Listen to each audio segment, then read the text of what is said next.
So I am doing book 3 questions. Question number 1. Middlesex begins just before Cal's birth in 1960, then moves backward in time to 1922. Cal is born at the beginning of part 3, about halfway through the novel. Why did the author choose to structure the story this way? How does the movement backward and forward in time reflect the larger themes at work?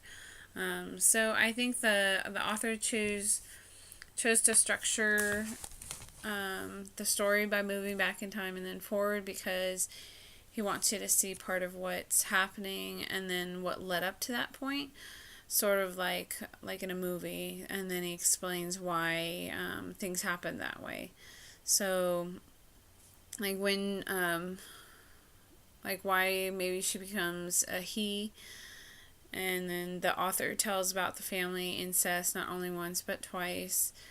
So it's kind of cause and effect, it seems to me. I was quite shocked at all the family relationships.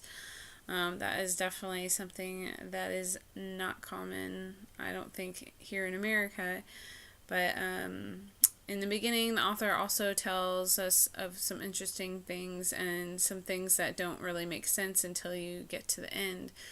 So I think that he just wants you to see all the things that are going on and then kind of let the reader put the 1 and 2 together and then kind of have that revelation of shock of like, oh, okay, now I see why this is going on. So it does seem to be a little confusing in the beginning, but towards the end I see how things work out and why he goes back and forward in time so much. So yeah.